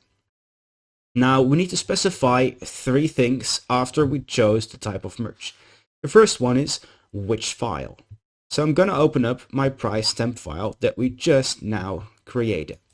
So I'm opening up this file, and now we can do the following things. We can select a variable in which we want to merge it, which is, in our case, the make, because that's the identifying variable that we have. That is the same in both data sets. And then we go to options, and we click populate, which we can only do after we have selected the file, which opens up the file and shows me the variables. Then it tells me I want to have price. Now you can do this without doing it, but then you get all of the variables, which you often don't want, or you might accidentally mistype something, giving you problems. And this I won't touch for now. So you do this. You select the type, you select the linking variable, identifying variable, you select the data set, and then you select which variables you actually want to have. And you press OK. And then you get the following thing. Merge 2, merge 3, and sometimes you would also get merge 2 here. So what this respectively means is that for 61 of the observations, there is a perfect merge. For 13 of the observations, there is only a partial merge. And for 0 of the observations, there is only a merge using from the using part. So what this would look like if we would slightly change the thing. So now we will basically get ourselves the following item, which is called _merge. That's a very useful variable. Here we see if it's master only, means that we only have information from the master file, including our wrongly specified car. And here we see that there's no price information because we couldn't merge it. When the match is 3, we see that the merge was successful. So we have both our cars and our price information, which is very useful. So if we want to have only the items remaining where we have a perfect match, we could do something like drop if merge is not equal to 3. That would kill everything else. Now let's, for the sake of argument, go back one step, drop the price, drop the merge. Now we're back at the old scenario, except that, oops, we still have the cases where we have all of the cars in here. So now I'm going to say drop if underscore n is larger than 40. So now we kill most of our data set, and on purpose. Because if we redo our merge command like we did before, we now get 1, 2, and 3. So for the first one, the one like we had before, we have the old information, but not the price. For the second one that we didn't have before, we have only the price, but not the other information, because we just deleted it. And for the number 3s, we have all of the information. And if we want to now retain everything that was in the old data set and everything that we have perfectly merged, we could say drop if underscore merge is 2. And then we always drop the merge variable because it makes the same variable every single time that you do this analysis. So if you merge it again, it will make a new merge variable. If it already exists, it will break down. So don't do that. If you don't want to have the merge variable, you can do no generate, and then it won't give you the merge variable. So this is how you merge things in Stata.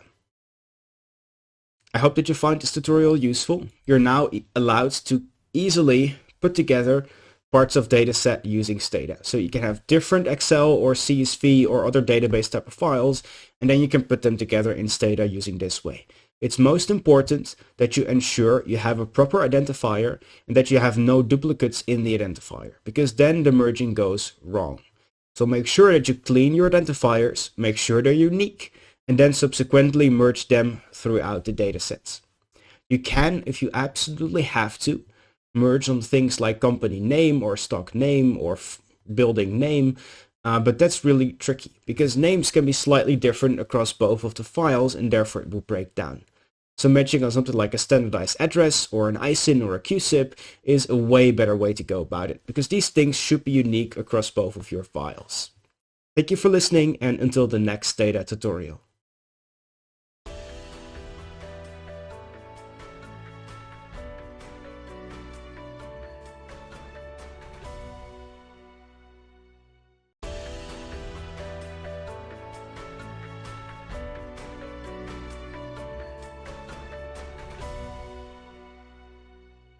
You can use the collapse command in Stata to reduce the dimensionality of your dataset.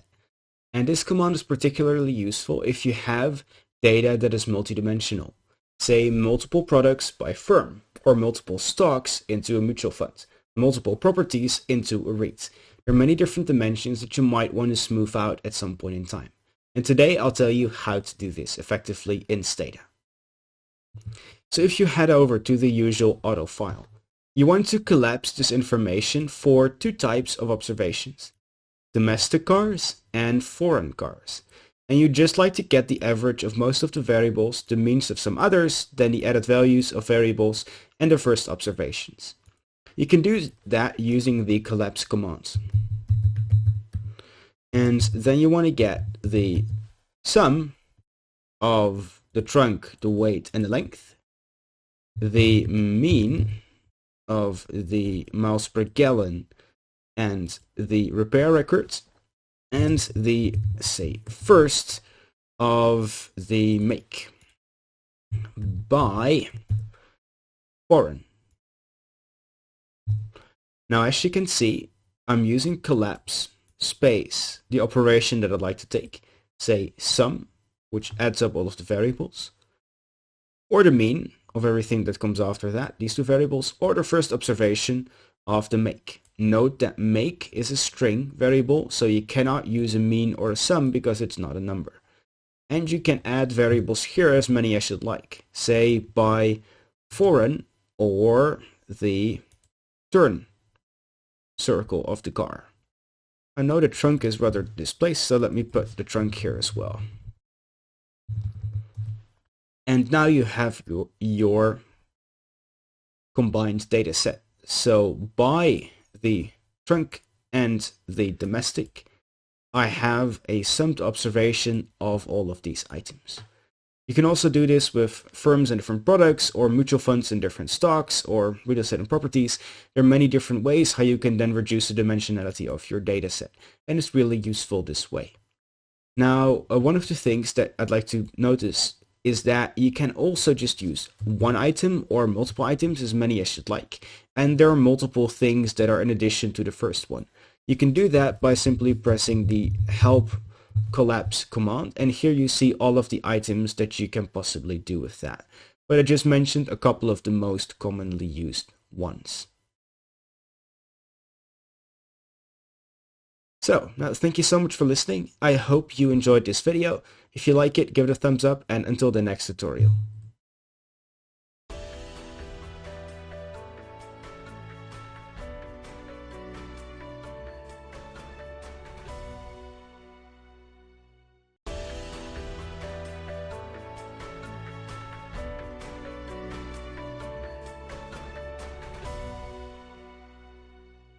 Regressions are one of the most basic analyses that you can do in Stata, but also most fundamental. They allow you to basically observe the effect of one variable on another one very efficiently. And today I'll show you how to do this in Stata for normal regressions, fixed effects or random effects regressions, for regressions with interaction terms, and I'll also tell you how to input your standard errors. So let's move over to this dataset that I've created for today. In today's dataset, we have a balanced panel of firm stock level information returns, as well as the market returns and some other Fama-French factors. So let's take a look what happens if you regress these things on each other.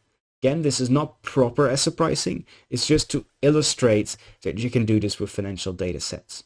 So to perform a regression, you use the simple command reg space dependent variable space independence, and you can use as many independent variables as you'd like, but only the first one will be seen as a dependent variable. So say we regress the excess stock return of a firm on the market excess return, we would get the following regression. So for just typing in these three small parts, we get a complete and fully specified regression output.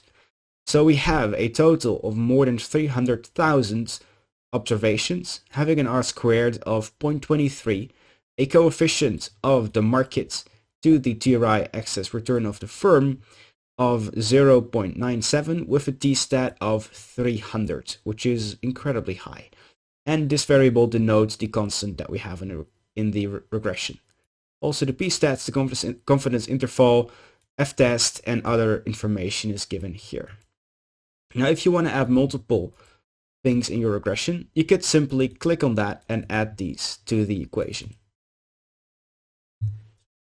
Here we have a multivariate regression with slightly lower t-stats because other parts are explained by the other variables. Here, therefore, you can see a clear overview of how a basic regression would work. Now, there are a couple of things that you're going to need if you want to make this a more complicated regression. You want to make it a fixed effects model, for instance. First of all, you need to set the dimensions of your data set. And you do this using the following commands. First, you sort your data set to just make sure that everything is ordered later on once you look at it.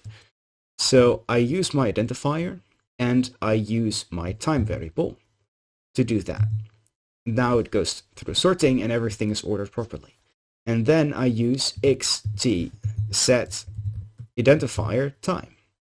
By the way, if you tap and you have a sufficiently recent version of Stata, the first couple of syllables of a variable and you press tab, it completes it if there's only one option.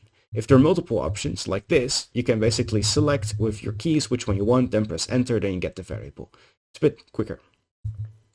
And now it shows us that we have identifiers as an identifier. As the time variable, we have t, which starts at 13 and ends at 228, and there are gaps, so it's unbalanced. And the delta is 1 unit, so t only goes up by 1 step every time. After having set this xt set variable, we can start executing xt regressions, which would allow us to make multiple regression analyses. For instance, we again regress our excess return on the market, and this time we make it a fixed effects model, FE. Takes a little bit longer, but then you get a regression that looks somewhat similar to the previous one after introducing fixed effects. If you want to estimate a random effects model, simply change it to RE. You can also estimate a couple of different models here, but these are the most commonly used ones. Now, say for instance that you want to have a regression, a normal regression, that corrects for other aspects as well. Say you wanted to correct for the country of the firm. Now we just have a country variable, so we want to make that into something useful. So let's make egen a country dummy, which is the group of this country. Practically making a new variable using the egen command that gives us an identifier for each country. And there we have it. Now if we want to introduce one dummy for each of these countries, we would do I dot country dummy. And then we get a regression that includes all of these dummies individually. So using I dot, you can correct for this aspect. Now our t-stat is still very high. And you can also do this for other variables. For instance, you could introduce it as if it was a continuous variable using c dot, or by simply removing this part. Then you would get a variable like this, where it's just a continuous variable. It is not a scaled variable.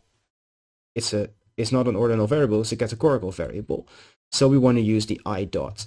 And you can also interact this with other variables using the hashtag commands. The hashtag commands ensures that only the interaction term of that thing with another thing is introduced. Say like this. But these other things are not in there separately. So therefore we want to use two hashtags to both introduce country dummies and time dummies to the regression. Now there are many different times and countries in here, so I'll just put in my year to slightly reduce the dimensionality of the dataset regression. And then we should get a whole very big regression containing all of these interaction terms in this way.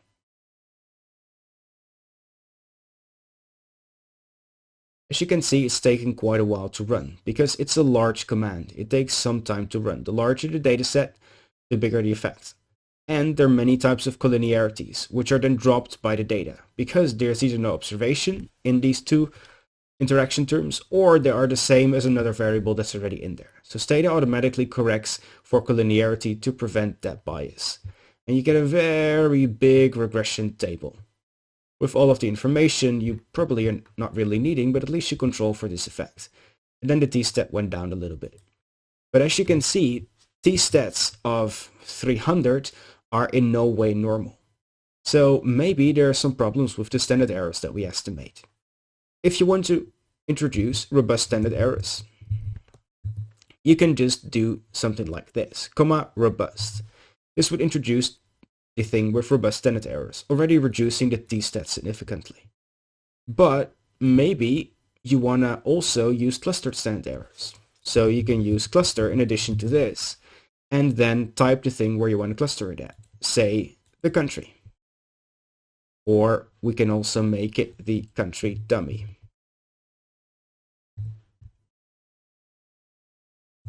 And now we re-estimate the model and we suddenly end up with a t-stat of 32. So there's a really big difference depending on the standard errors that you use in this regression. Coefficients are the same by default, but the t-stat is significantly lower. So introducing proper standard errors to a regression model is really fundamental and quite important.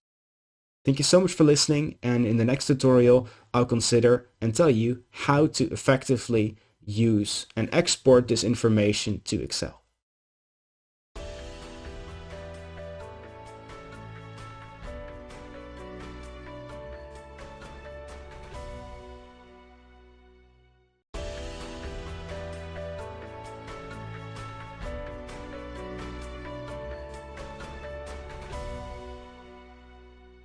Regression results using outreg2.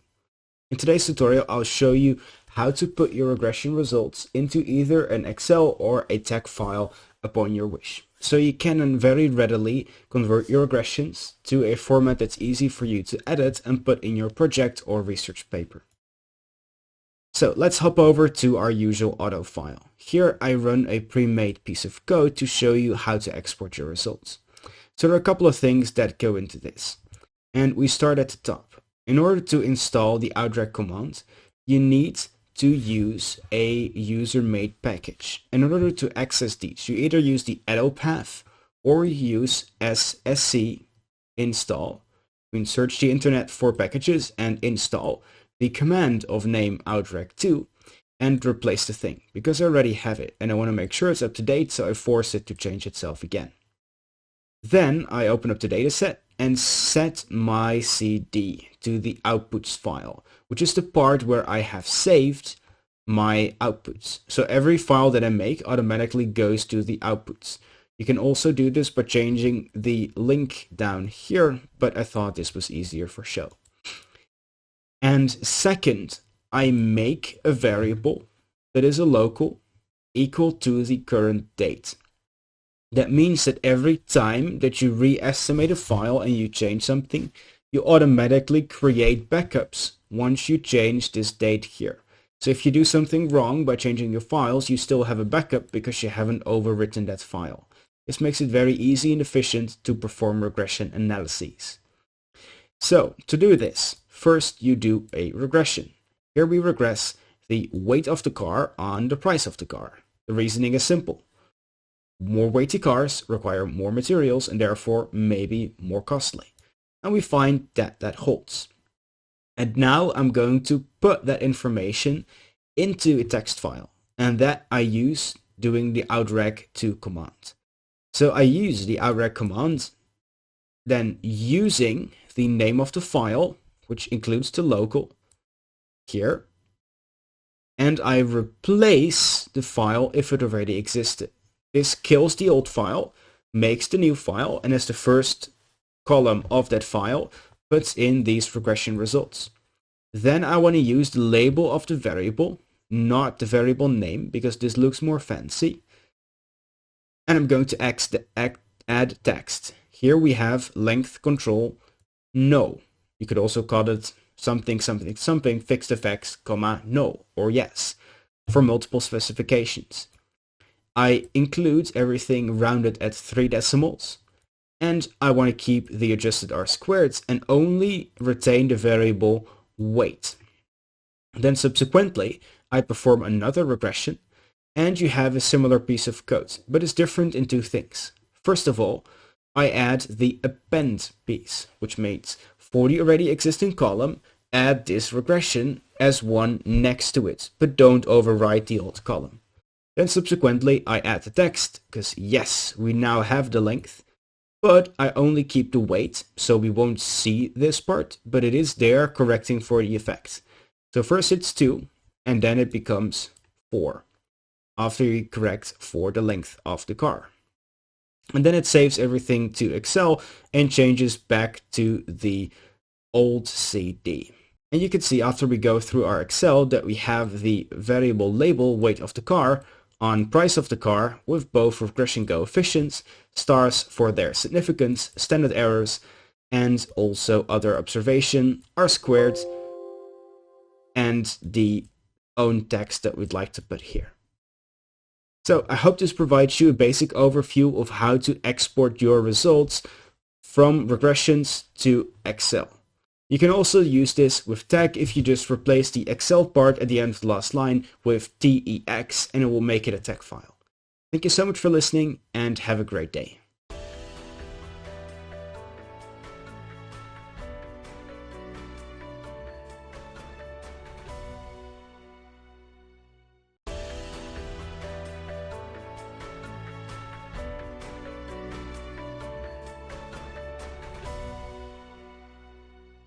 I'll show you how to make graphics and how to subsequently save these graphics. Stata has a whole battery of different types of graphs, plots, and charts that you can make. Stata is not the most intuitive language to make these things with, but I'll nevertheless show you how to use them and how to save them subsequently. So let's dive right into it. I'll start off with our previous dataset that contains the Tesla stock price information. And for this dataset, we're first going to make a time variable because everything is rightly sorted. So gen t is underscore n. Now we have our time variable in here. And we'd like to plot the stock price of Tesla over time. We do that using the following commands. Two-way, line, close, time. And there you get the closing price displayed over multiple periods of time. As you can see, Tesla has not been doing so well recently, but maybe it will turn in the future. Nobody knows. Now, another thing that you could use is to plot a regression line on there if you'd like. So what you would do is you would have the same command and you do it like that, and then you do linear, fit, close, and t, which basically puts the estimated coefficient of a linear regression on this table. So now you have a red line in there. As you can see, it's clearly downward sloping over the last trading year. You can also make it a quadratic fit over here, and you would get something that looks a little bit different, but still rather similar. So here is how to use line charts. Now for the other charts and plots, I'd like to point you to the auto file again. And first I'll show you how to make histograms. So to make a histogram, at least a simple one, all you'd have to do is press hist and then click on a variable. And you'd get a nice distribution of how this variable approximately looks like. This looks somewhat but not really normally distributed, as there is a large gap here. Now other plots that you can make are, for instance, a pie graph. This pie graph would effectively make you something that could look like this, which shows the domestic and foreign share. Of course, everything here is customizable, so you can put the numbers in, the labels in, and there are many different adjustments you can make to this graph. So pie charts it can make. This is a type of graph that I really like, the scatter command. It basically makes you a scatter plot, which is really intuitive if you'd like to plot how the data looks like. Here is the length of the car on the weight of the car, which is a very obvious result. Bigger cars are also often larger, or larger cars often weigh more. There are some exceptions over here, but there's a pretty clear trend that the larger your car, the higher the weight of the thing, which is quite cool. And you again can place this linear line in there if you would like. Next, you can also make a box plot, say of the miles per gallon over the variable foreign. So for domestic and foreign cars, I can now separately make a box plot, with the dot representing the highest value given in the sample, domestic and foreign separately. And you can also make a dot chart, which could look something like this if you want to visualize part of your data. Now, one thing that's really cool is that you can change many things in the Stata command to make graphs. For instance, you can change the font size. What I do is I just run this command, and then every graph I make from now on has the font type Times New Roman. I like it so much that whenever I open up a do file, I already put it in here right at the start, so that I don't have to look at any other fonts but Times New Roman for anything later on than that. And there are more beautiful things that you can do using Stata. For instance, you can make multiple graphs and put them together and subsequently even export them to a PNG file if you'd like. And you do that in the following way. So here we have our basic scatter plot. Let me just quickly run it to show you that it's really nothing special. So you have the file, you run it, and there you have your scatter plot of the miles per gallon of the car on the weight of the car.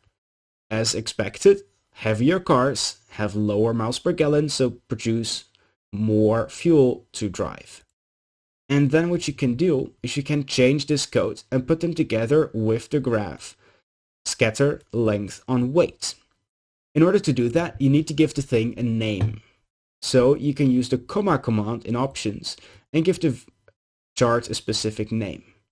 And you can also change the colors associated with the graph. There are many details you can get here. I'll explain to you how this works at the end. So you name the thing, graph 1, and you replace it in internal memory. You do the same for the second option.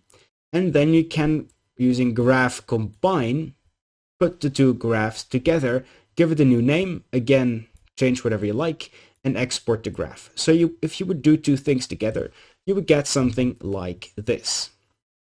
Graph 1 on the left, graph 2 on the right, and you have both of your graphs in one picture. You can do this for more than two graphs. I think something more than 20 becomes difficult to read, but that's completely up to you. You can put in as many as you like as long as it fits on the screen, and make sure that the axes are readable on both instances. So a very clear result. Larger cars weigh more, and also cars that weigh more consume more fuel. And this thing is then saved as a PNG file. Now, if you'd like to know more about how to use these graphs, you can type help two-way. And you see all the possible types of graphs out there. As you can see, there are very, very, very many. And if you'd like to know more about the options that you can use to change the fonts, the lines, the fills, the colors, anything you like, type two-way options, and you have here many menus that specify how each of these things works and what you can do with them.